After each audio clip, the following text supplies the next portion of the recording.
कमर चीमा दिफाई तजियाकार उनसे राबता बहाल हुआ है, उनसे मजीद गुफ्तगू के सिलसिले को आगे बढ़ाएंगे। जी कंटिन्यू कीजिएगा कमर साहब। जी मैं ये बात कह रहा था कि जब जैसे आप सवाल कह रही थी कि जंग फैल सकती है, इसमें इम्पोर्टेंट चीज ये है कि इसमें खिते के ममालिक तो मुतासर होंगे, लेकिन सारी की सारी जो ग्लोबल सप्लाई चेन है वो भी इससे मुतासर होगी।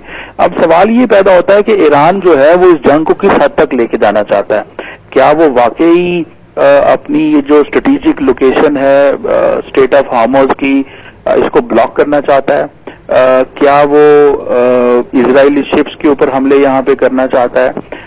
क्योंकि इससे देखा जाएगा या अमेरिका के ऊपर अगर हमला करना चाहता है या अमेरिका की इंस्टॉलेशंस पे यहाँ पे हमले करना चाहता है, क्योंकि आपको पता है कि अमेरिका की अफवाज इस खित्ते के अंदर मौजूद हैं, वो स्टेशनड हैं। गो के अमेरिका ने ये कहा है कि हमारा इस ऑपरेशन से कोई ताल्लुक नहीं है, जो राइजिंग लायन है जो इजराइल ने ऑपरेशन की है। लेकिन सवाल ये पैदा होता है कि ईरान क्या करना चाहता है। तो अगर सप्लाई चेन दुनिया की मुतासर होती है, ट्रेड मुतासर होती है, सारे के सारे शिपिंग रूट्स इससे मुतासर होते हैं, तो डेफिनेटली ये जंग फैल जाएगी और दुनिया इससे हर बंदा इससे मुतासर होगा कि जब ये सारे के सारे शिपिंग लेन्स को हॉर्न ऑफ अफ्रीका नीचे से साउथ अफ्रीका से होके दोबारा यूरोप और अमेरिका जाना पड़ेगा कुछ देर, तो कॉस्ट बढ़ जाती है, बहुत सारी चीजें हैं। सो इट डिपेंड्स कि ईरान क्या करता है। ईरान अपने कन्वेंशनल रिस्पांस देना चाहता है, क्योंकि ईरान की टॉप मिलिट्री लीडरशिप जो है वो इसमें टारगेट हुई है, तो ईरान का जो जवाब है उसके ऊपर जो है वो डिपेंड करता है कि वो क्या करता है। और जाहिर बात है ईरान जवाब तो देगा, बिकॉज ईरान की सॉवरेनिटी पे हमला हुआ है, ईरान की जो नेशनल सिक्योरिटी इजराइल ने कॉम्प्रोमाइज करने की कोशिश की है, टॉप लीडरशिप पे हमला हुआ है। तो जंग फैलने के खदशात जो हैं वो मौजूद हैं, और लेकिन लार्जली ये ईरान की मिलिट्री लीडरशिप, ईरान की जो रिलीजियस लीडरशिप और पॉलिटिकल लीडरशिप के ऊपर डिपेंड करता है कि वो इसको कैसे लेके चलते हैं।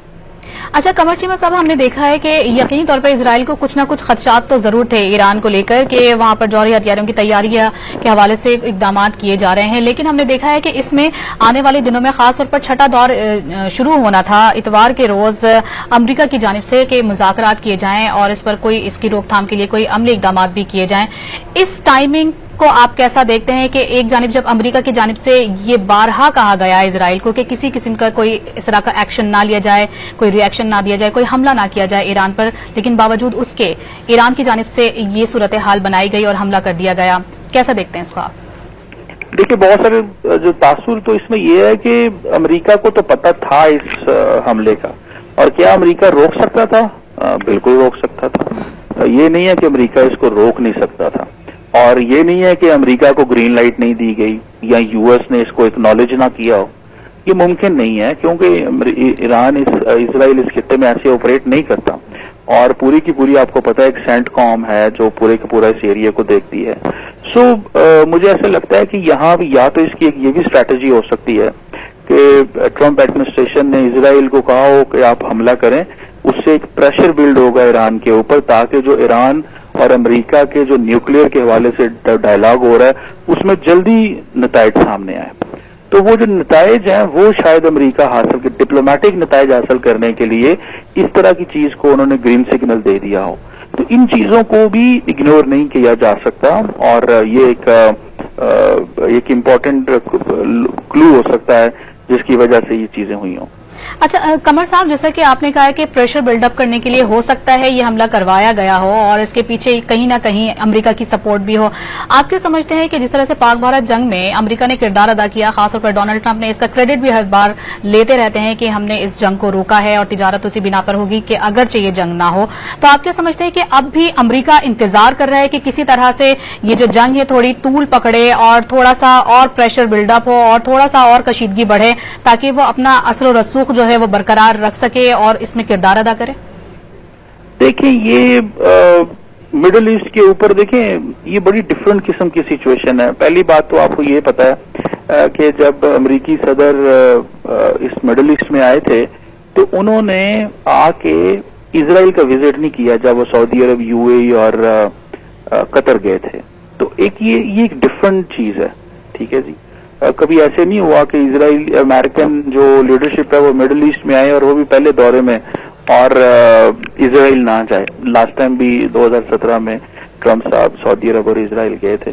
تو ایک تو اس میں یہ فیکٹر ہے. دوسرا ٹرمپ صاحب کی جو پوزیشن ہے ڈائلاگ کروانے کی, انگیجمنٹ کی, وہ بھی تھوڑی سی کمپرومائز ہوئی ہے, کیونکہ وہ جو نتائج یوکرین رشیا وار میں حاصل کرنا چاہتے تھے نہیں ملے, جو نتائج وہ حاصل کرنا چاہتے تھے غزہ میں وہ ان کو نہیں ملے. اب ایک اور قسم کی جو جنگ ہے وہ شروع ہو گئی ہے. تو مجھے ایسا لگتا ہے کہ یہ ایک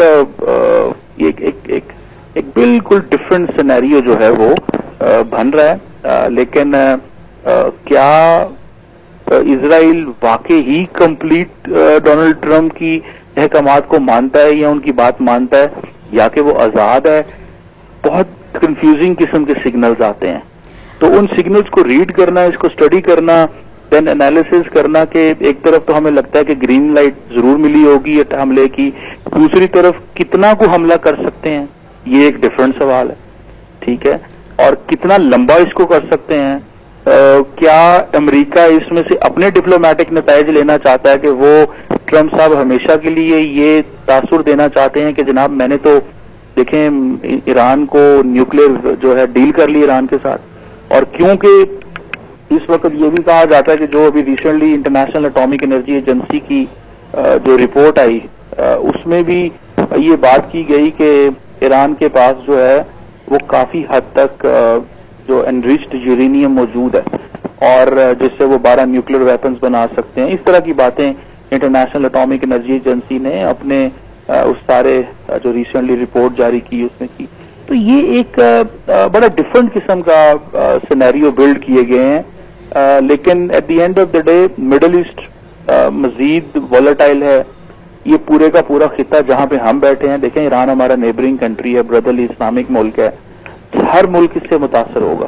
کوئی ایسا ملک نہیں ہوگا اس خطے میں, پورے افریقہ میں نہیں ہوگا, پورے ایشیا میں نہیں ہوگا, ایشیا پیسفک میں نہیں کوئی ہوگا. تمام جو ہے وہ جسے وہ کہتے ہیں نا جو لوگ ملک ہیں وہ اس سے متاثر ہوں گے. سو دیکھتے ہیں کہ کیا اس میں بنتا ہے. اچھا قمر چیمہ صاحب, بالکل یہ تو ہے کہ اس وقت خطے میں کافی زیادہ تشویشناک صورتحال ہے, لیکن آپ نہیں سمجھتے کہ یو این قراردادوں کی کھلے عام خلاف ورزی اسرائیل کی جانب سے مسلسل جاری ہے, اور اگر یہی صورتحال جاری رہی اور یہی ایکشن اور ری ایکشن آتے رہے تو دیگر ممالک کو بھی اس طرح سے کھلی چھوٹ مل جائے گی اور ان کو بھی موقع ملے گا کہ جب بھی کسی بھی قسم کا کسی کو خدشہ ہوتا ہے تو وہ کسی دوسرے ملک پر حملہ کر لے گا؟ دیکھیں یہ آپ نے بالکل صحیح بات کی. اس میں بات یہ ہے کہ انڈیا نے بھی آپ کو پتا پاکستان پہ حملہ کیا, ان پرووکڈ آفینسو کیا. اسی طرح کا حملہ جو ہے اسرائیل نے ایران کے اوپر کر دیا. تو یہ ہمیں تو پہلے ہی پتا ہے کہ ان دونوں کی آپس میں جو ایک خاص قسم کی ایک ریلیشن ہے, وہ ہمیں اس چیز کو سمجھتے ہیں. لیکن سوال یہ ہوتا ہے, امپورٹنٹ یہ ہے کہ جب انٹرنیشنل لا کمزور ہوگا, جب دنیا کا رول بیسڈ انٹرنیشنل آرڈر کمزور ہوگا, تو اس میں صرف امریکہ یا کوئی ایک ملک یا دو ملک کو نقصان نہیں ہوتا, وہ پوری انٹرنیشنل سوسائٹی کو نقصان. تو میرا خیال ہے کہ یہ تصور کر لینا, یہ پریزیڈنٹ بش کے دور میں بھی یہ شروع ہوا تھا. ایک انٹرنیشنل لا کی ٹرم ہوتی تھی R2P, رائٹ ٹو پروٹیکٹ, کہ پریمپٹ کر لینا, پہلے ہی پریمپٹ کر لینا کہ ہمیں خدشہ ہے کہ اس جگہ پہ یہ ہو سکتا ہے, ہمیں خدشہ ہے کہ اس جگہ پہ یہ چیز ہو سکتا ہے, تو ہم اس کے اوپر حملہ کر رہے ہیں تاکہ ہم اپنی جو سیفٹی اینڈ سیکیورٹی جو ہے اس کو مینٹین کریں. تو میرا خیال ہے کہ یہ اس سے دنیا مزید ولیٹائل ہوگی, دنیا میں مزید خطرہ بڑھے گا اور دنیا میں مزید ایک ہیجان بڑھے گا, اور اس سلسلے میں بڑی طاقتوں کو اپنا رول ادا کرنا چاہیے. اور ایک اس طرح کا کیوٹک انٹرنیشنل آرڈر جو ہے یا کیوس اینڈ انارکی والا انٹرنیشنل سسٹم جو ہے وہ کسی کے حق میں نہیں ہے. تو قمر چیمہ صاحب, آپ کیا سمجھتے ہیں کہ اگر یہی سچویشن رہی اور اس طرح سے خطے کے امن کو داؤ پر لگایا گیا, تو آپ نہیں سمجھتے کہ نیتن یاہو ہو, مودی ہو یا ڈونلڈ ٹرمپ, یہ تینوں مل کر اب ایک نئی جنگ کا آغاز کرنے چلے ہیں کہ کسی طرح سے ان کا اثر و رسوخ اس خطے پر قائم و دائم رہے؟ دیکھیں یہ تو ہمیں پتا ہے کہ بھارت اور اسرائیل کے جو آپس میں جو گٹھ جوڑ ہے, جو سوچ ہے, وہ تو بڑی ملتی ہے. اور ہم نے اس کو دیکھا ہے, ابھی نہیں پہلے بھی دیکھا ہے کہ اسرائیل اور انڈیا جو ہیں وہ ایک دوسرے سے بڑے متاثر ہیں. اور انڈیا نے بھی جو پاکستان پہ حملہ کیا تھا اس میں آپ کو پتا ہے کہ ہم نے تو 3 گھنٹے میں घुटने टेकने पे इंडिया मजबूर हो गया था और भागा अमेरिका के पास के सीज फायर कराए।